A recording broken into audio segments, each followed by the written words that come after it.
students, welcome to Statisticspedia. Now today's lecture is based on the derivation of the Simpson's 1/3 rule. See, in the previous video we discussed about trapezoidal rule and we have also discussed the geometrical meaning of trapezoidal rule.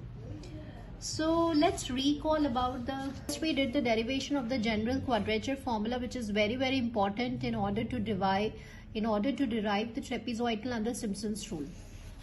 So this was a lecture and then we derived the general quadrature formula as so.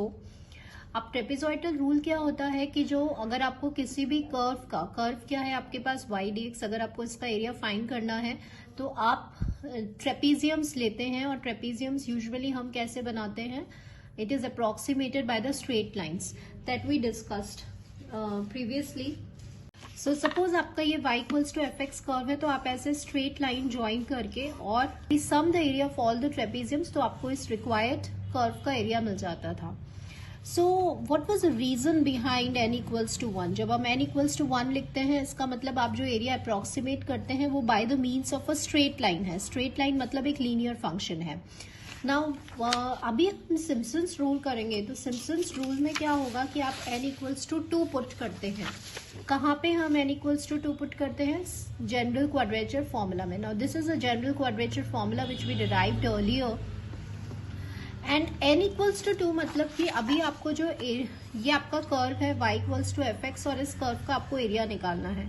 तो अब आप when you put n equals to 2 मतलब कि जब n equals to 1 था trapezoidal rule में तो हम स्ट्रेट लाइन लेते थे. मतलब आपका जो कर्व था वो कैसा होगा, एरिया आप किससे अप्रोक्सीमेट कर रहे थे? Bye the straight line. Straight line की जनरल इक्वेशन ये होती है.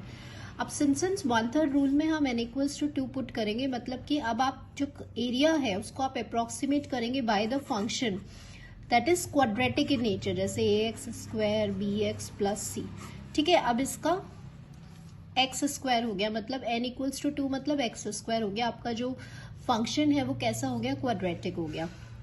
ये इसका बेसिक रीजन होता है कि why we are putting n equals to 2 over here. और n equals to 2 का बेसिक जो सिग्निफिकेंस है वो क्या है कि now the area of this curve it is approximated by the function which is of second degree polynomial, जो कि आप quadratic polynomial भी बोल सकते हैं.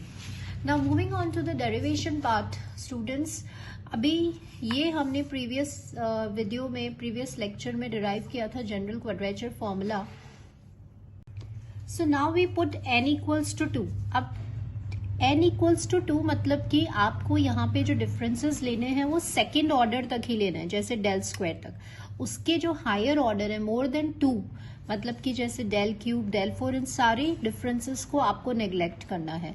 तो यहाँ पे इस जनरल क्वाड्रेचर फॉर्मूला में हम n की प्लेस पे 2 को सब्सटीट्यूट करेंगे और कहाँ तक जाएगा? ये del square तक जाएगा. So this we have written that put n equals to 2 and neglect the third and higher order differences.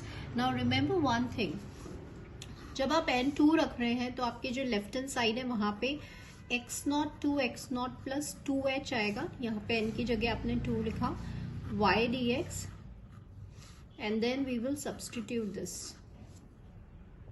So अब आपने जनरल क्वाड्रेचर में अप टिल हियर n की प्लेस पे 2 को सब्सटीट्यूट किया and this is the required expression which we obtain. Now what is del of y not? Del मतलब होता है फॉरवर्ड डिफरेंस, मतलब next term minus same term plus 3. आप LCM लेंगे तो ये हो जाएगा 2/3 1/2 फैक्टोरियल का. And del square y not, del square y not निकालना भी हमें आता है. So here I am right value for this. ठीक है, क्योंकि we know how to find this del square. तो ये डेल स्क्वायर वाई नॉट का वैल्यू है. अगर आपको नहीं पता है तो please do visit to the difference table. वहां पे different form of tables and different operators का एक वीडियो है, वहां पे आप देख सकते हैं.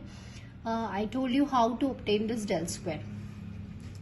सो now we need to just simplify this. जैसे 2 से 2 कैंसिल हुआ, हम इस एक्सप्रेशन को पूरा सिंप्लीफाई करते हैं. लेट्स सी क्या आता है. सो स्टूडेंट्स, अभी आपने x0 to x0 plus 2h को जब इंटीग्रेट करें ना, what is the meaning for this? मतलब अभी आप कहाँ से कहाँ तक इंटीग्रेट कर रहे हैं? x0 से x2, x0 x1 x2, x0 plus 2h मतलब होता है x2. तो अभी आपने सिर्फ इस पार्ट को इंटीग्रेट किया है. तो ऑन इंटीग्रेशन वैल्यू क्या आ रहा है? h/3 y0 plus 4 times of y1 plus y2. अब नेक्स्ट हमें रिमेनिंग पार्ट को सॉल्व करने की जरूरत नहीं है, जस्ट बाय दिस ऑब्जर्वेशन हम rest of the integration easily solve कर लेंगे। तो अभी आपने यहां से यहां तक किया है, अब नेक्स्ट आप कहां से करेंगे, x2 से आप करेंगे x4 तक। ठीक है, तो चलिए इसको करते हैं dx। तो बिल्कुल इसको देखते हुए हम इसका आंसर लिखेंगे। तो यहाँ पे आप देख रहे हैं कि जब x0 से आप शुरू कर रहे थे तो y0, तो यहाँ पे आ जाएगा आपका y2 plus 4 times of y3 plus y4। ठीक है, एंड सिमिलरली अब आप जाएंगे x0 प्लस 4h से x0 प्लस 6h, क्योंकि आपने n2 लिया है तो आप देख रहे हैं कि यहाँ पे आप 4 plus 4 times of y5 plus y6, बिल्कुल ऐसे ही हम लास्ट तक जाएंगे। So students, this we have obtained all the integrals till x0 plus nh। तो ये हमने सारे इंटीग्रल्स की वैल्यू निकाल ली है। अब हमने क्या कर देंगे, तो जब आप ऐड करेंगे तो आप क्या ऑब्जर्व कर रहे हैं कि y0 सिर्फ एक ही बार आ रहा है, और यहाँ पे ये जो y2 है ये आपका 2 टाइम्स ये ऐड हो रहा है, जैसे y4। मतलब कि बेसिकली जो इवन नंबर्स हैं, ये जैसे इवन नंबर्स हैं y2, y4, y6, तो ये सारे इवन नंबर्स ट्वाइस हो जाएंगे। तो चलिए इन सारे इंटीग्रल्स को ऐड करते हैं। So once we will add this, तो जब आप ऐड करेंगे तो अब आपको पूरा a टू b के बीच में जिसका इंटीग्रेशन आपको फाइंड करना है वो मिल जाएगा। नाउ अभी हमने क्या देखा कि जब आपने ऐड किया तो आई टोल्ड यू कि इवन वाले नंबर्स तो ट्वाइस हो रहे हैं, और आप देख रहे हैं यहाँ पर कि जो आपके ऑड नंबर्स हैं जैसे y1 है, y3 है, y5 है, yn-1 है, ये 4 टाइम्स है। ठीक है, तो यहाँ से वो आप कैसे करेंगे, 1/3 है तो देखो h/3 आ गया, y0 प्लस yn मतलब first ordinate and last ordinate, 4 times of odd ordinates हो गए y1, y3 and 2 times of even ordinates हो गए y2, y4 एंड yn-2।